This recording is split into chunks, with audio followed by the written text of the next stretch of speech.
This episode is brought to you by the Weather Channel app. Did you know the app can help you forecast more than just the weather? With allergy tracking and flu risk mapping. So you know when to stay inside and load up on podcast. As well as air quality and UV indexing. So you know when to get outside, load up on sunscreen and podcast. Forecast more of what you love with the Weather Channel app. Hi, I'm Mack, and this is Sober Awkward. The kettle's boiled, Vic. Great. Perfect timing. Just a dash of milk for me, please, mate. Here you go. Shall we get started then?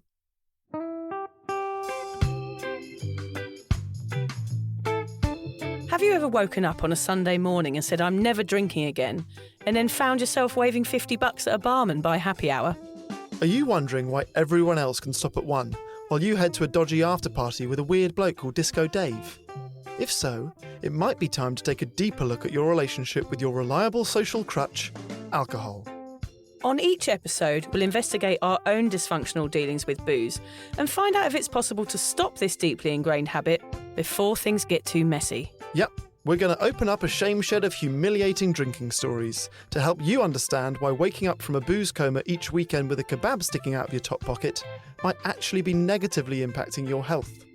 Hamish and I are here to delve into what it's like being sober, an unwanted warts and all look into why giving up those cheeky pints or putting down those mummy wines will make you feel happier, help your anxiety and mental health, and turn you into the most sparkly, authentic version of you. Won't that mean I become boring though, Vic? Well, Hamish, we'll just have to wait and see. I'm Victoria Vanstone. I'm Hamish Adams-Cairns. And this is Sober Awkward.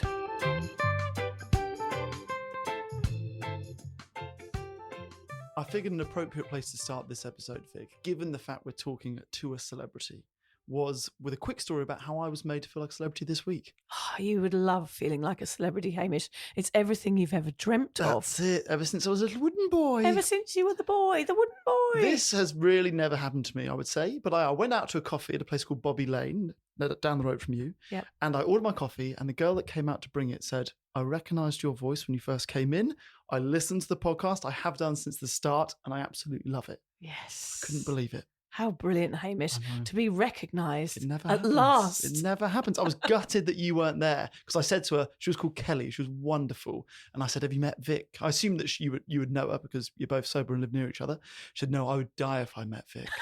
So I texted you, Vic, you need to get here quickly. That's weird. I never thought maybe that was unfair, but then you couldn't come because you were being a mother. So I got you to send a little video. I did. And I sent it to her and it made her day. Yeah, and it was a very awkward video of me waving way too much. You wave a lot in videos. Yeah, I like point waving a lot when I dance. You wave a lot in a video. I like waving. And it wasn't even your strong hand. It was your slightly dodgy hand. It was my dodgy hand. Oh, well, it's just a smaller wave. It is. Anyway, that's not why you've tuned into this episode. The reason you've tuned into this episode is because you want to listen to our guest. So, Lee Mack is probably our most requested guest ever. I've lost count the amount of times we put a call out saying, hey guys, who should we interview? Who'd be the best sober person to get on the podcast? And usually the answer is Lee Mack. Vic, how often do you send emails to celebrities asking them to come on the podcast? I send about 10 emails a day. How often do they answer? Never. This was the only time ever that we got an answer being like, yeah, sweet, no problem, I'll do it. Well, because we had Fatboy Slim on, it's quite good, to say, oh, we've had Fatboy Slim on, we'd love you to be next. A shameless name drop. That's what you're saying. It's exactly what it was. Yeah. To be honest, we knew Lee was coming on back in June, so I've had to keep it under wraps for ages, which has actually been really painful. I've loved Lee from afar for decades. I know that sounds a bit stalky. Slightly pervy. Perhaps it is a little bit.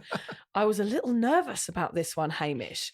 He's a household name for many reasons. He's one of the sharpest comedians in the UK, an incredibly talented and witty writer, and of course, he's proudly sober. As you'll soon hear, Lee's story is not one of hitting rock bottom. He was a normal drinker like me who one day picked up a book and hasn't drunk alcohol since. And that book was 50 Shades of Grey. No, it wasn't. Imagine if that's the book that turned it around for you, though. Yeah, no. You'll hear more about that book in the episode. Anyway, not that book. Not that book. No, go on. Anyway, for those of you that are less familiar with the career of Lee Mack, here's a quick roundup. Alongside Tim Vine, Lee wrote and stars in Not Going Out. It's not called Not Giving Up, which I mistakenly called it during our chat. The series premiered back in 2006, has won a Rose d'Or and RTS award, and has now been running for 13 seasons, making it the second longest running British sitcom behind Last of the Summer Wine. Lee has been team captain on the legendary panel show Would I Lie to You since 2007 and has hosted a podcast on Buddhism and mindfulness with Neil Webster called I Can't Believe It's Not Buddha since 2020, which I got the name wrong of too, despite it being one of the first podcasts I've ever listened to. I would love to say that I got my bit wrong after you got yours wrong to make you feel better and look like less of a tit, but I just messed it up too. I can't believe we got the names wrong of his biggest achievements during the podcast. We did get his name right throughout. One syllable name, Lee Mack, we can get that right. Yeah, I didn't call him Margaret once. No. Which was a bonus. He's also appeared on Taskmaster, is an author and a TV presenter, and he hosted the Queen's Platinum Jubilee Party at the Palace to over 13 million viewers. Once we got over the slight awkwardness of Lee thinking that Vic and I were a couple, we thought a natural place to start our chat would be with the frankly ridiculous size of Vic's head. Yeah, it's pretty massive.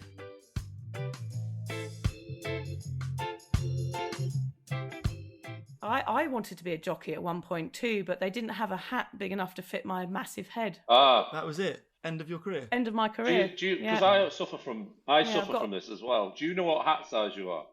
Well, they're always 57. 57 doesn't fit me. They're always the same size. And I'm like, why don't you have... Not everybody's head is 57. Have you got any 59s? Perhaps a 60. They shake their head at me and send me out the door.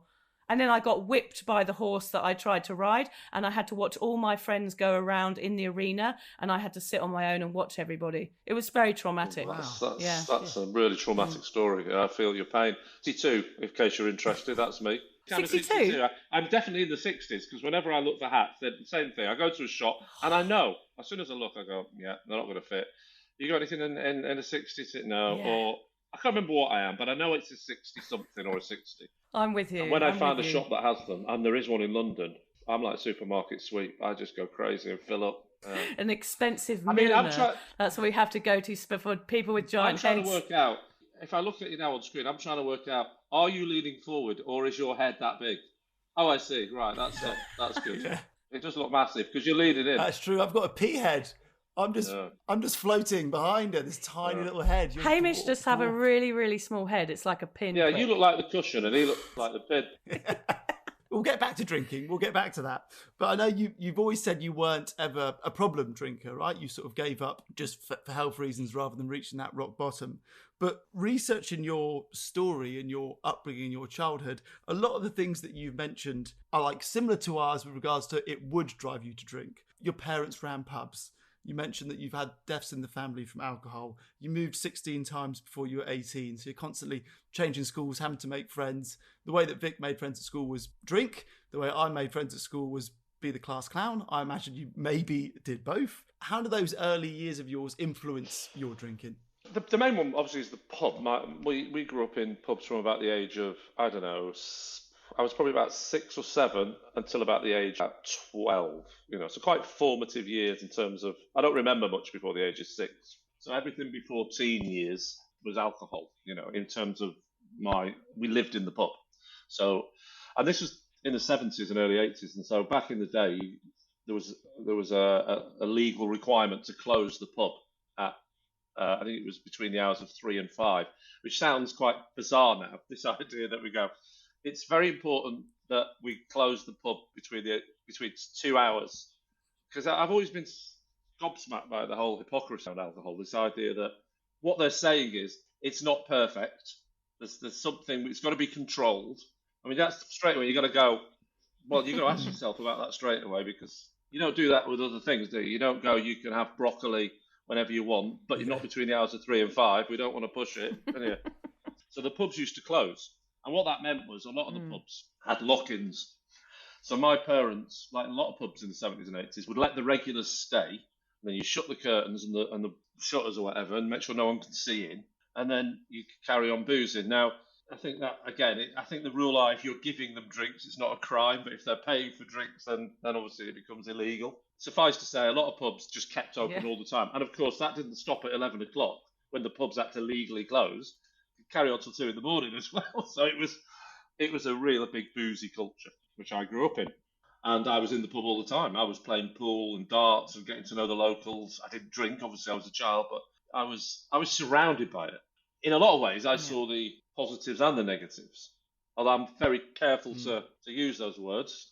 I look back and sometimes used to think I'm seeing the positives and negatives in the sense that very community-spirited situation where we lived on a council estate, but we were the pub of the council estate. So everyone from the council estate would come to this pub.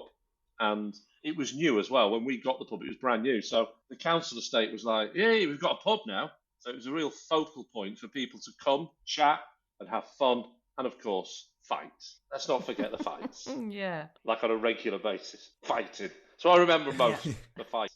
My dad constantly trying to throw people out of the pub. Can you remember at that young age, were you more aware of the positives or the negatives? Were you going, I fancy a bit of this when I come of age? Or were you going, like alcohol turns people nuts? I have no conscious memory at that time of thinking anything other than everything is normal, isn't it? You sort of, even though I knew no one else lived in a pub, you still can't appreciate other people's. You just think everyone has your life. I know that sounds odd because I know not everyone lived in a pub.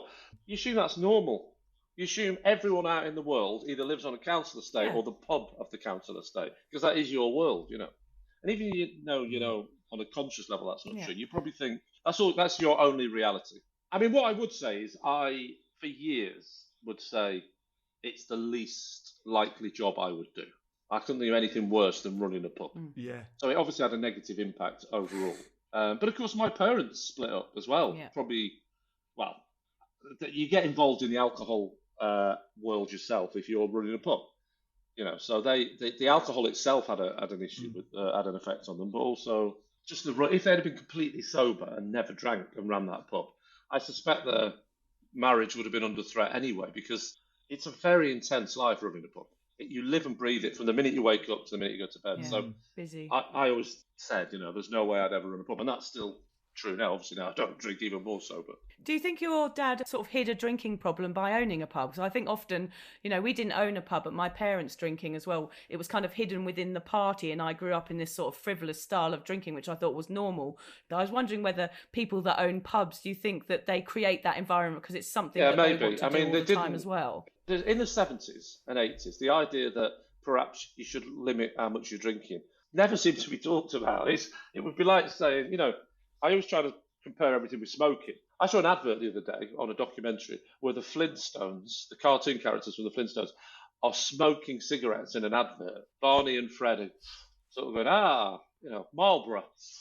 Children's characters advertising cigarettes. That's how normal it was in the 50s. So if you add 20 years onto that and then say the 70s, and bearing in mind how far alcohol is with cigarettes in terms of the way it's perceived, of course no one thought it was a problem to have a drink. Not in the slightest. It was just the only thing that stopped you should watch how much you drink probably was because, you know, you were running out of money. And be careful how much you drink. You've got to buy some food this week as well. It wouldn't be anything to do with your health or because it was just such a cultural.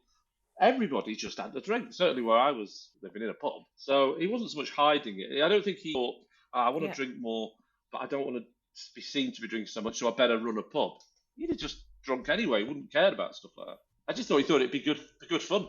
I know Hamish has gone a bit spiritual since he given up drinking. I'm a bit more of a skeptic or a pessimist. And of course, we've both listened to your podcast, Don't Believe It's Not Buddha. Or I can't believe it's not Buddha. I can't believe it's not Buddha.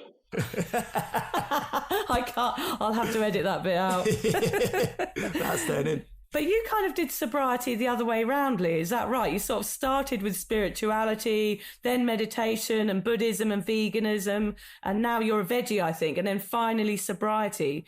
Why do you think it happened that way round? Yeah, well, first of all, I am definitely a vegan, not a veggie now. But I've gone through different phases with this. It depends when you ask me what I've gone through. Phases of being a pure vegan, and I've gone very vegan, then I've gone back to a bit more vegetarian, so it's swayed a bit over the years. But what was your question? Why did that happen, the Buddhism? Most people that we seem to speak to start with sobriety and they're like, I've got all this time on my hand, I'll pick up a new hobby, I'll get more into meditation, I'll have a look at some spirituality. Right. And yours has sort of been a reversal of that.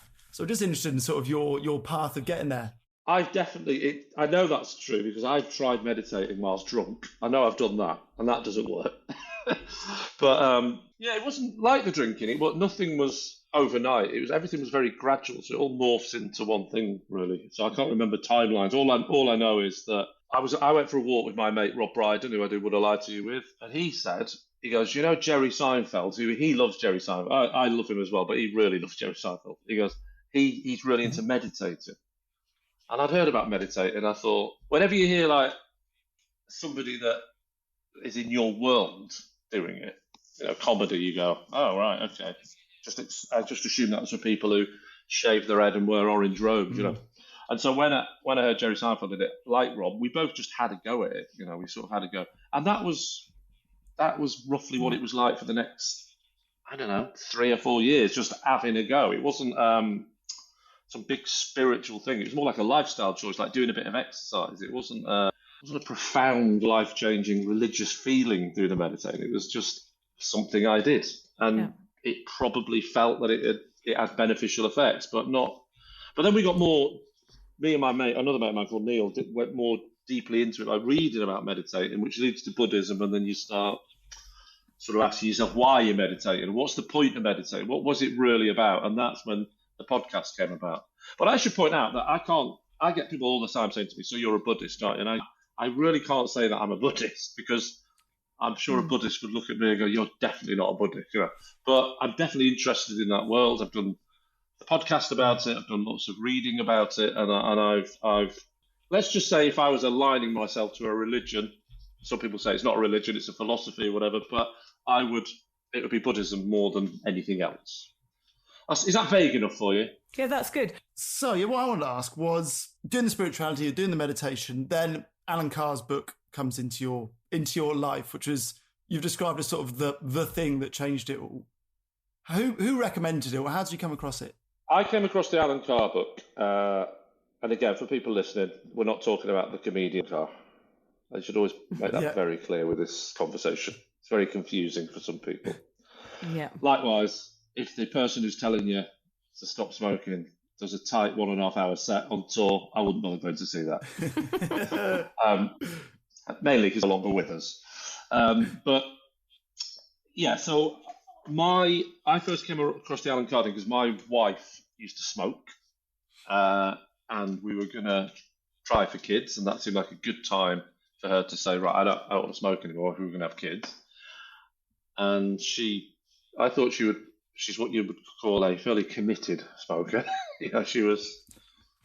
She really went for it, and so I didn't hold out much hope that she was going to stop. And then there was these things, she heard about these things called Alan Carr clinics, where you go and you have a session with them, just one session, 1 hour, and you walk away and you don't smoke again. And if you do smoke again, you can go back and either get your money back or carry on going to the thing until it works. And they claim that the hit rate was, I can't remember what it was, but let's say they said it was 80, 90%. It was high. I thought, that's a bold claim for a 1 hour session, or whatever it was, 2 hour session. And she never smoked again. And it worked. And then there's a book that comes with it, or I think the book actually came first. And then I just heard or saw it on a shelf 1 years later, there was one about alcohol.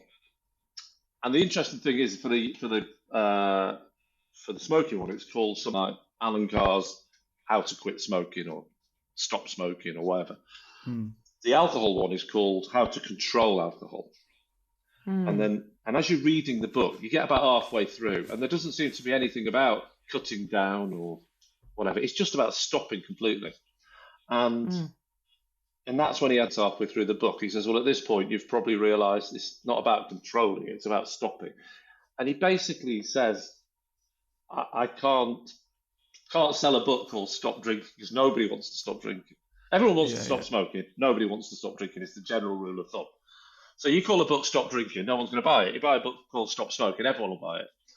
Of course, so it's a sort of con. You cons you into buying it, and halfway you go, no, the only way is to stop. If you want to control it, the way you control it is by stopping it.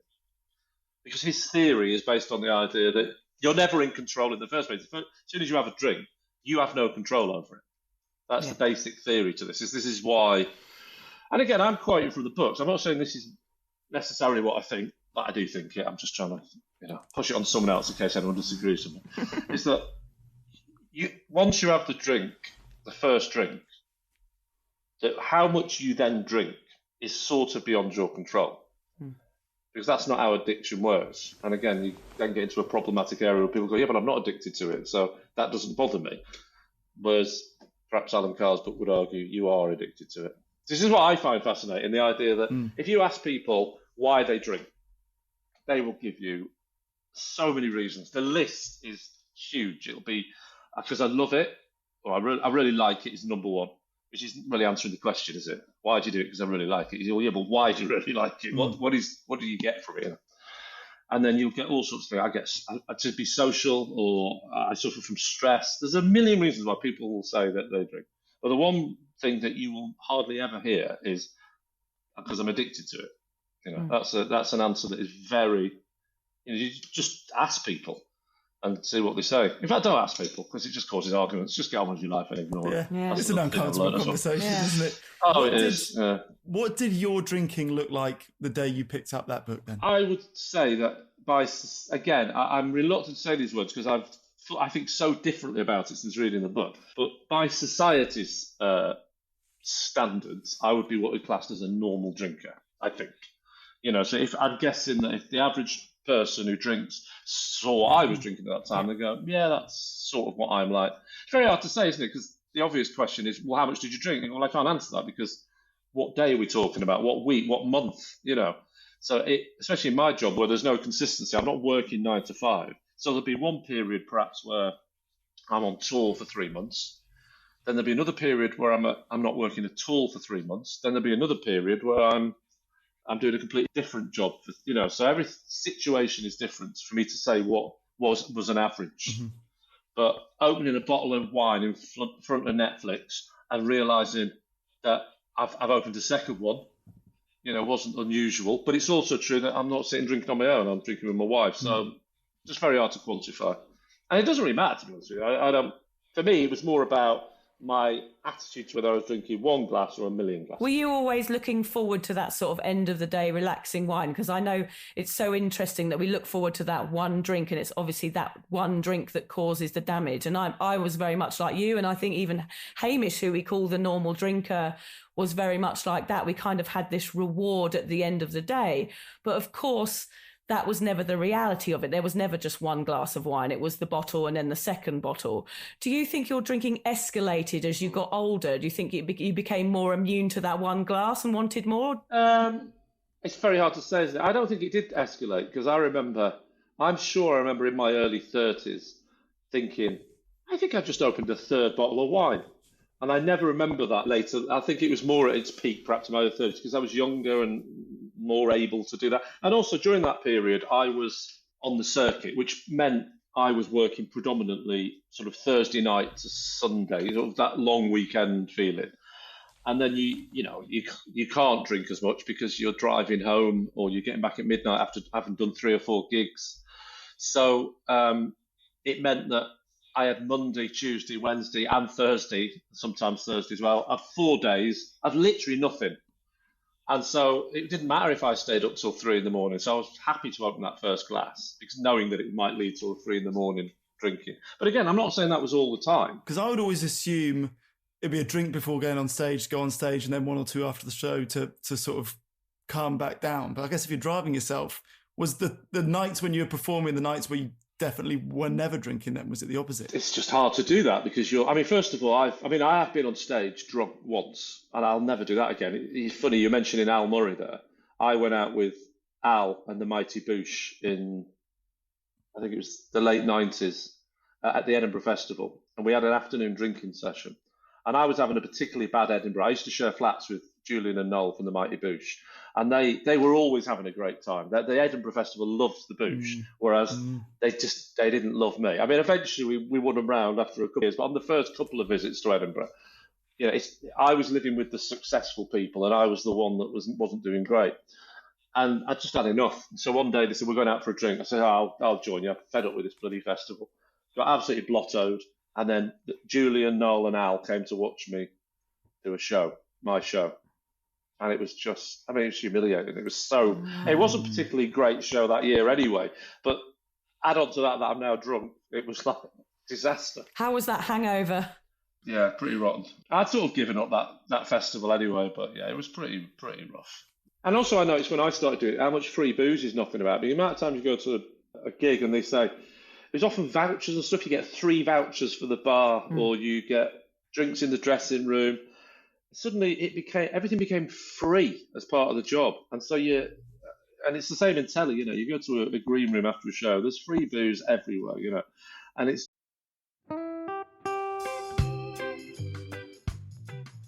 As you can hear from Lee's story, you don't have to hit rock bottom or be considered an alcoholic to give up booze. The question is, where do you start? This is something Hamish and I get asked all the time, and we're always happy to recommend that you work with Sarah Rusbatch. Sarah is a grey area drinking coach who has successfully helped thousands of women free themselves from alcohol. We believe that the success of Sarah's course lies in the fact that she focuses on community connection, education and mindset. So many of the women make lifelong friends in these challenges and connect with a tribe who support and cheer for them along the way. January is always Sarah's biggest and best challenge. Wherever you are on this sober journey, this course caters to you all. Plus, as a Sober Awkward listener, you can make the most of a huge $159 discount. Just use the code AWKWARD, that's in capitals, AWKWARD, at sarahrusbatch.com to grab your place. The challenge starts on the 8th of January and you can sign up anytime using this code before the 5th. If you want to change your relationship with alcohol, head to sarahrusbatch.com.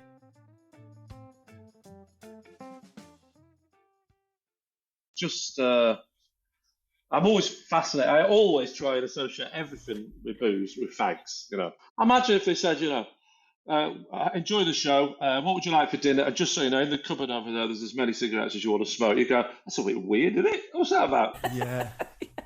I do the same with drugs. Yeah. I'm like, imagine alcohol's a drug. And they're like, go backstage and there's heaps of heroin, like we've got free heroin, we've got whatever you like. I'm like, alcohol is a drug, really. Like it's a potent thing that is normalised to hand out for free to anyone you want. It's not a question of alcohol is a drug, rarely. Alcohol is a drug, full stop, and that's it. And it's just but so is caffeine. Everything's got an addictive quality to it. That it's not the only recreational drug that's legal and addictive, but it definitely has different rules. I mean, alcohol is a weird one when it comes to the social rules around it, the social norms around it. I guess we don't run down the high street with a traffic cone on our head in our underwear when we drink coffee. Although Hamish probably I don't know. I don't know. Maybe not the first coffee, but the second one. The second one. Oh, many ones after two. But it's interesting. In answer to your question, do I enjoy looking forward to that drink at the end of the day? Yeah. That's one of the things that probably, if I had to pick one bit that made me go, I'm going to try and focus on that if I want to stop drinking, it was that subject. Because actually, what I soon realised was, from reading about it, was that it takes quite a while for the alcohol to get into your bloodstream. Yeah. I don't know what it is exactly, but let's say it's 20 minutes, 5 minutes. Yeah. And yet, if someone said, what's the best drink? You go, you've worked all day, Friday night, 6 o'clock. The amount of times I remember sitting in the sun after, say, a day's writing. And there was this particular pub I used to go to, and I'd sit in the sun, and I'd get a pint of lager, and I'd do that, and I'd go, it's that feeling of, oh my God, that's instant. That is just perfect. That's worked instantly.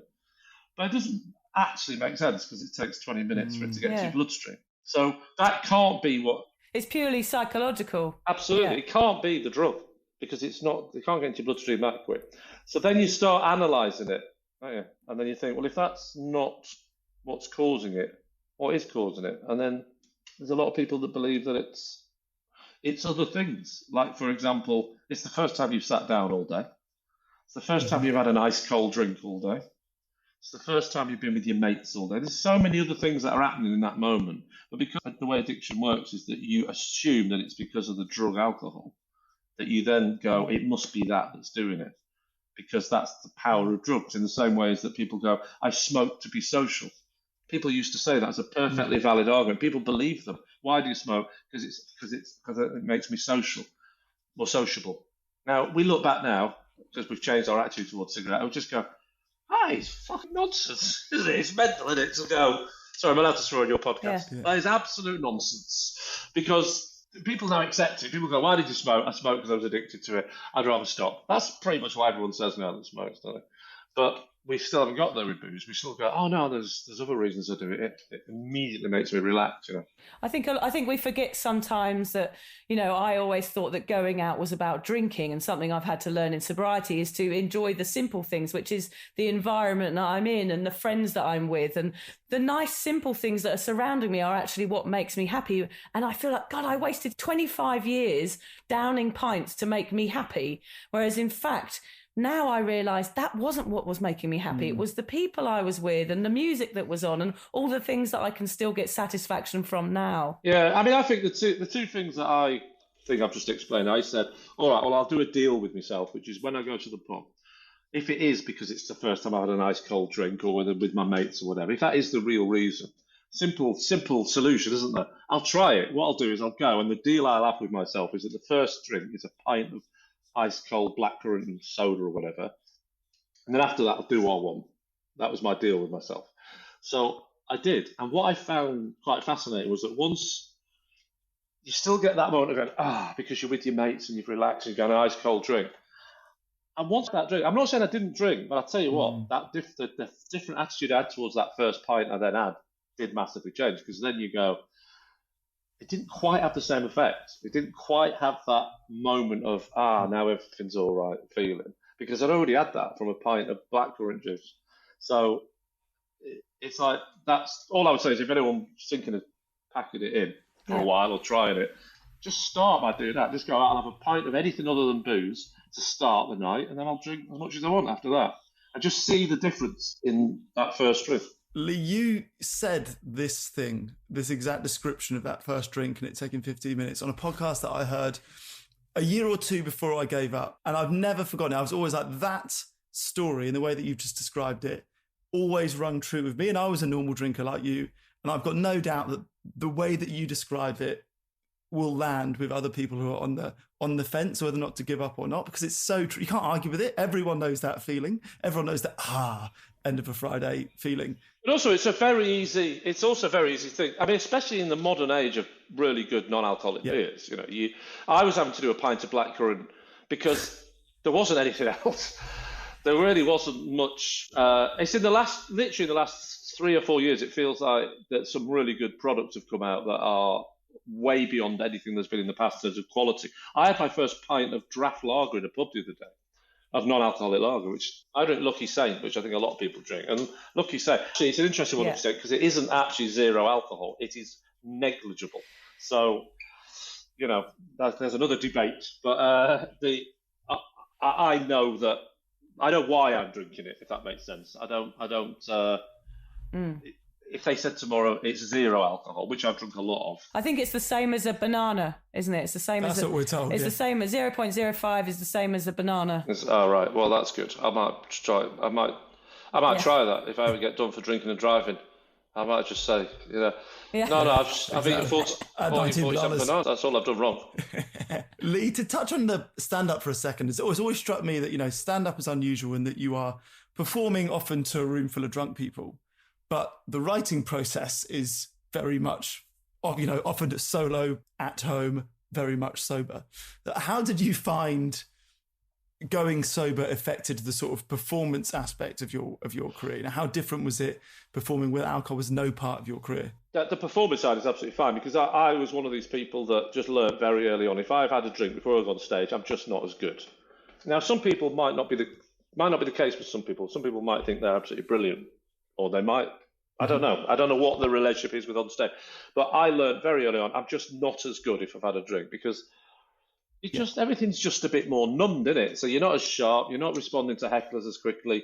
Certainly the writing, forget it. I mean, if I've tried writing with a glass of wine or a bottle of wine, and it just isn't as good. Of course it isn't as good if you think about it. What it does is it numbs you a bit. So if you're numbed a bit, then of course that's not conducive for being on the ball and working, is it? I mean, that's just common sense, really. I don't know many jobs where you go, the boss has come round and gone, he said, "You're doing a great job, guys, but I really need to insist that you just drink a little bit more during working hours because I want productivity to go up." You certainly don't get it at hospitals or in Silicon Valley, do you? No. Those little tiny microchips you're doing. I just need you to be a bit more pissed when you're trying to solder them on.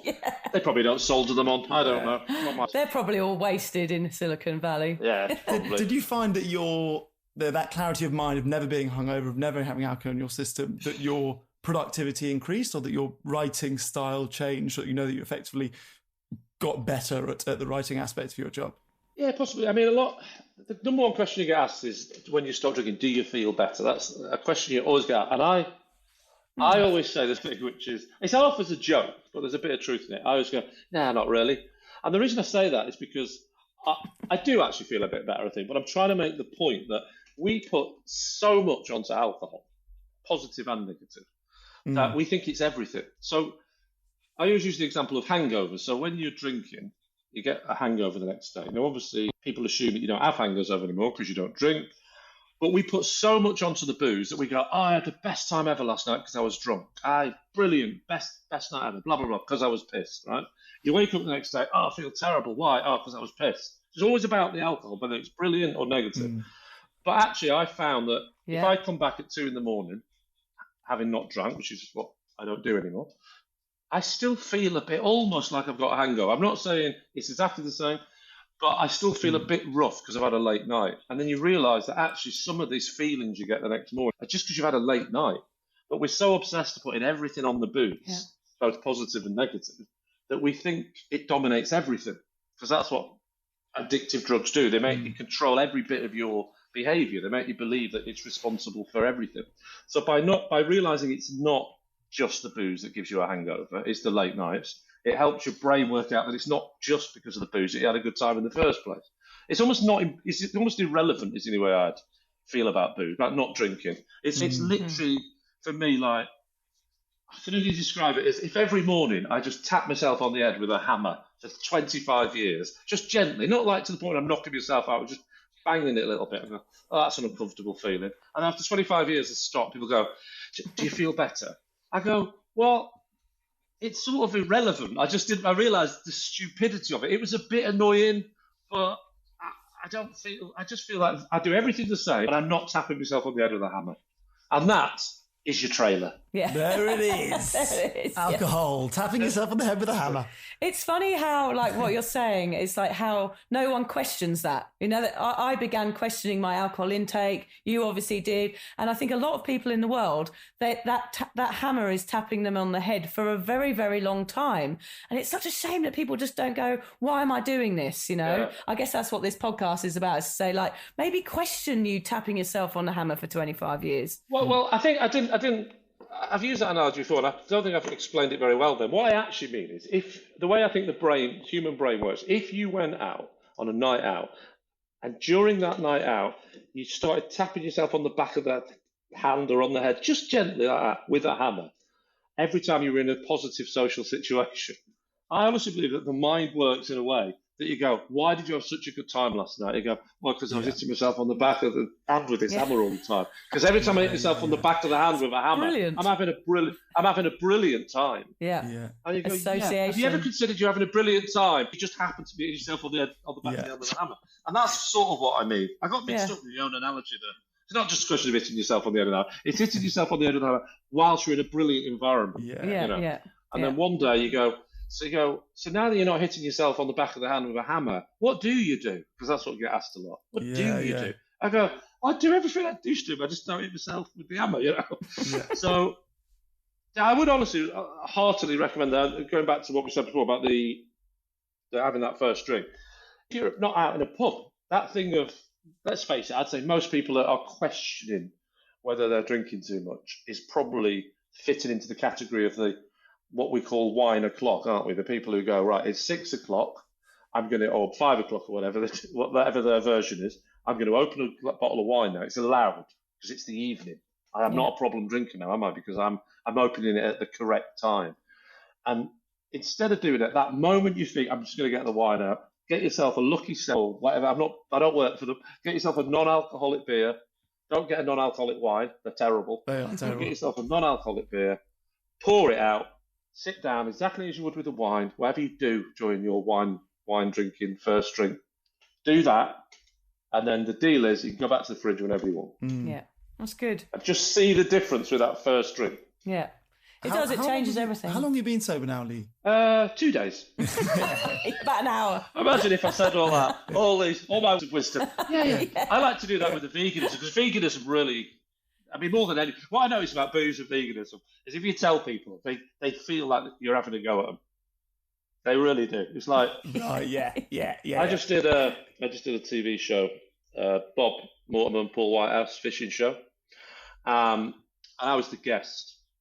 And I said, I'm not, you know, I can't, I'm a vegan, I can't really go fishing, but I love them too. So, and they said, that's all right, just come on the show anyway, have a chat with us, and it's just a break from the fishing anyway. And of course, sod's law, Bob gets ill, and I fill in for him, and I do the whole episode of not fishing, you know. And I have to explain why I'm not fishing. I can't just not fish. I've got to say why. I can't just say, no, I'm going to go over there, you know. So I tell people I'm a vegan. God, the reaction was awful, you know, absolutely. How angry people got that I wasn't fishing on the show. They hated it because they feel that they feel that you're sort of preaching to them, and that's roughly. I can say the same thing about being a vegan as I can about booze. The conversation goes roughly like this: do you want a drink? No, I don't drink. Oh, why don't you drink? I tell them why I don't drink, and everything is telling me that they think I'm telling them why they shouldn't drink. Yeah, and they get a bit shirty. And I go, well, you asked me. I didn't say. I don't go to people in pubs and go, sorry, can I just have a word about why you're having a drink? I only respond to when people ask me. Say, we're being a vegan. Why don't you eat meat? I tell them I don't eat meat. And then, well, we're supposed to eat meat. Well, you haven't got meat for? Yeah. Oh, no, I'm just saying why I don't. You know. Fine, eat meat then. Yeah, we have a few answers for that, which is if people ask, one of them is, why are you so obsessed with me? Yeah. We have a few responses to that question. Why are you drinking? Well, yeah, mine is always, when everyone says, why did you become, whether it's a teetotaler or a vegan, whenever they say that, I always, if they say, why don't you drink? I say, because I found being a vegan wasn't quite sanctimonious enough. So I thought I'd add something else on, you know, just to really, just to double down. Yeah, I always slightly like to prod them. I'll always tell, if I see in their eyes that they're not happy that I'm not drinking or I'm a vegan, I will always sort of explain my reasons. But again, only because they've asked, I explain the reasons, but I'll always end it by saying, but listen, this isn't, you know, it doesn't mean I'm a better person than you. Because I know that's what they think I'm saying. So I just sort of, but I say it in a way that just suggests I think I'm a better person than them. I give them that patch. Yeah. I put my hand on their arm. And I go, none of this means I'm a better person than you. And then I might, if they really annoy me, I'll then follow it with, you know, they are not the reasons why I am a better person than you. Just to really double down. The last question I want to ask is, if there's anyone, every guest we try and ask whether or not there's a guest that they would recommend for the podcast. Is there anyone that you think would be, anyone, you know, in the sort of sobriety scene who you think would be a good fit, who'd want to come and have a chat? You can think about that. You haven't got to think right now. But yeah, if there's anyone you would recommend. Well, I'm quite, I love prodding the wasp nest. So if this was my podcast, what I'd be doing is getting someone on who drinks, who's not having it, who's not having any of these arguments, who's going, nah, they're all wrong. Get one of them on. I've got plenty of comedian friends who drink. And then you can sit there and you can not so much interview them as interrogate them and really annoy them, really judge them, and really just every time they say, no, I drink to be social, you go, right, good, because I've got a bit of information here that proves that's not true. I just throw all the facts at them, you know. Yeah. I just watch everyone get angry. But in terms of the sobriety, you know what? The boring answer to that, if I'm going to be honest, is probably the people who make the Alan Carr book. You know, that's Alan Carr's no longer with us, but the actual people who run that, for me, that's the book I always go. The good thing about that book is if you're a drinker, is it tells you to keep drinking when you're reading the book. So you read the book, and it says if you're drinking now, don't stop. Whatever you do, don't stop drinking. Keep the glass in your hand. Read the book. Yeah, and that's a good start for someone who likes to drink, isn't it? Our sound guy, Alan, just read Alan Carr's book, but he's still drinking. Yeah. It didn't have the same effect on him, did it? It's like, what a load of shit. I find that people who work in sound engineering, he's probably looked for the pictures and not read any of it. Yeah, Yeah. I totally agree. I don't think he can read. Or he's reading it very slowly because it says he can still drink. He's just doing word by word over 2-3 years. Absolutely. Yeah. There is an audiobook version. Okay, well, we might have to hand that. I'd plug it into him, I think. That's it. Play it over the night. And there's nothing more gets an atmosphere going than, hey guys, you're all in the car, we're on a long journey. Let's forget the Queen's Greatest Hits album. Let's play How to Control Alcohol. Yay! I find that stops people drinking because they no longer want to go away for weekends. That's it. Yeah. That's it. Don't want to get in the car with you. So true. I've realised that it's not so much that people want to stop drinking when I speak to them. They want to stop drinking it with me. Yeah. It's amazing. The attitude is incredible, isn't it? I slightly love it, if I'm going to be honest. I half and half love it. My favourite one, though, is definitely when people say, do you want to drink? And I go, no, you're right. And then at some point they realise I keep saying no. So they go, do you not drink then? And I go, no, I don't. And you realise at that point there's two reactions. One is to just go, normal conversation, why did you stop? And the other one, which is my favourite, is that slight glazed over look of, right, I don't know what to say now because I don't know what we're dealing with here. Are we dealing with somebody who was, lost 3 marriages, was waking up in a skit and lost his house, so I don't want to ask? Or are we talking about someone that realised they weren't following the last 20 minutes of that Netflix documentary because they perhaps had one extra glass of wine? So they want to know, but they're trying to gauge it. They sort of go, right. And they look quite horrified. And I start to enjoy that now by also, I don't help. I just keep the pause going. I thought Same. Yeah, we do crazy eyes. I think that is my favourite thing about being sober is to watch people panic when you go, hey, I'm sober. And they go, me, I should do that. Yeah, you're right. I don't drink that much. I don't drink that much. What you said there, because without even realising you said it, you went, I don't drink. And they go, yeah, you're right. As if somehow you've just told them what they should be doing. Yeah. It's the only thing you put in your mouth and eat or drink that if you stop doing it, people, you think about anything else. What do you want cauliflower? I don't like cauliflower. They don't go, yeah, you're right. I should stop eating cauliflower. They just go, let's leave it at that, shall we? Oh, God, we could talk to you forever, Lee. You're pretty much on the same page with us, I think, as on the booze front. It is quite frustrating sometimes. It is quite a frustrating thing to sort of be trying to talk against because the whole of the culture is against us. So yeah, it's hard. But yeah, you can't. I mean, it's definitely been a shift, but you can't. I learned that very early on. And again, I would, if you haven't read it, I would read the Alan Carr book because the number one, well, not the number one, but one of the things he says is don't try and tell others why you are completely wasting your time. Just don't bother. All you can do is just gently push people that want to be. If they say, "Oh, I'm thinking of maybe." Whatever, cutting down on the booze, then I will sometimes say, well, this is a book that I thought was very good. As opposed to when I first stopped drinking, I think I was going door to door, just literally going, hello, do you drink? Well, you shouldn't. Read that, you idiot. Yeah. That's not a good idea.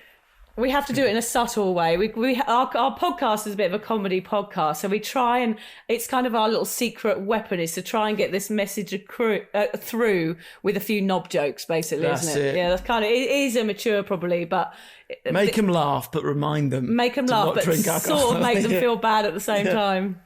Yeah. Well, that's, a bit like my stand-up set. I often, if I can't make them laugh, I want them to go out feeling bad.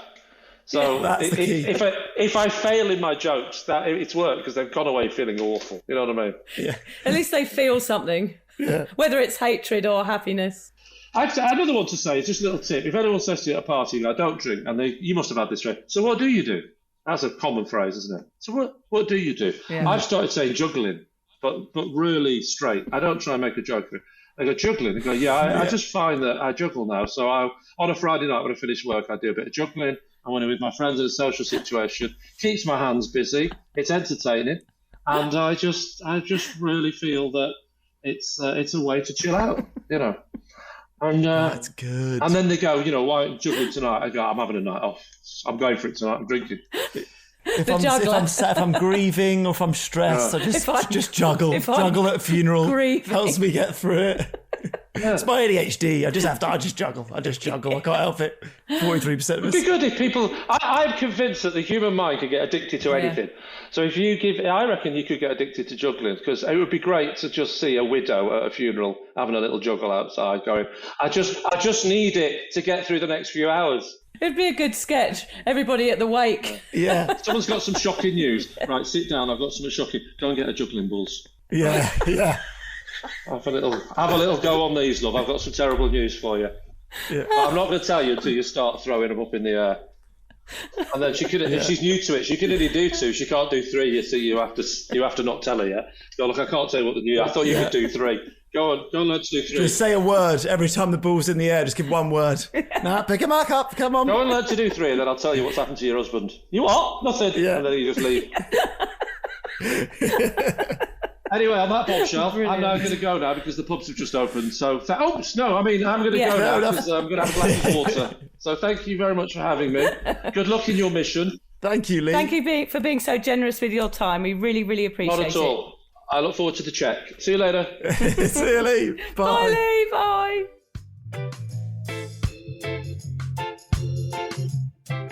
So there it is, our chat with Lee Mack, which sounds really surreal to say, actually. I know, it's so exciting. We're so thankful to him. What really stuck with me from that chat, other than the idea of juggling at a funeral instead of turning to booze, was how matter-of-fact he is about going sober. It doesn't have to be a big deal. Like, it's a huge deal to us. You've written a book about it. We do the podcast every week. But for some people, it's just like, yeah, I gave up because it wasn't great and now I don't drink anymore.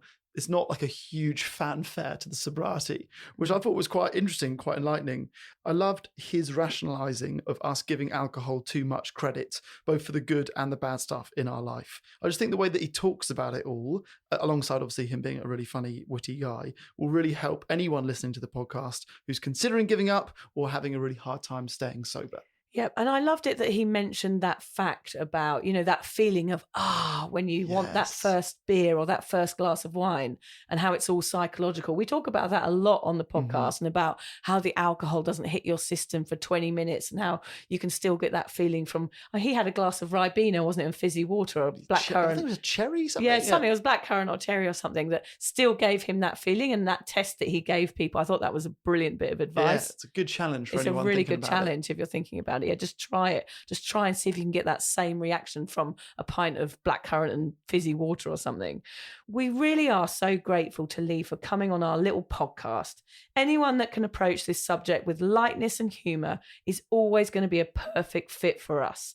And we hope his story reaches the ears of those that need to hear it.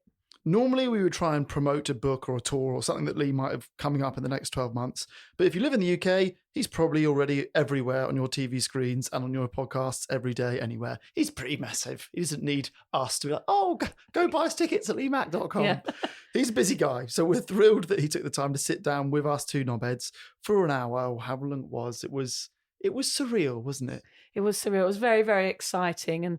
And there was a bit of a time delay on our answers and our laughing, wasn't there, Hamish? Which adds to the awkwardness sometimes, doesn't it? It does. Vic was thrilled that she didn't have to edit this one. I did, because there was time delays. There was bits where his answer came out at the same time as our question. Yeah. There was bits where we laughed and then he cracked the joke. It was a fucking nightmare to edit, to be honest.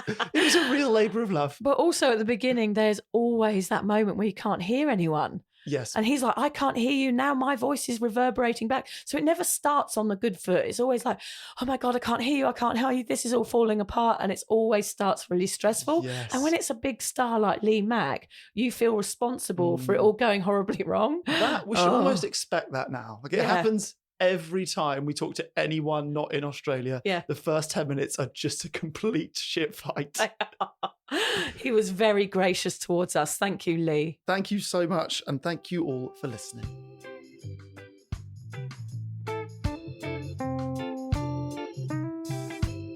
If you're questioning your relationship with booze, you're struggling to moderate, or your hangovers are causing anxiety, it might be time to reach out for some support. Yeah, just talk to a mate about how you're feeling, contact a local doctor, find an AA or sobriety group. Vic's got one. Yeah, just head to www.cuppa.community. Remember, if you're questioning yourself, it might be time to seek support. Even though this journey can be awkward, it is definitely worth it. And if you've enjoyed the Sober Awkward podcast, don't forget to review it, rate it, and share it with your mates.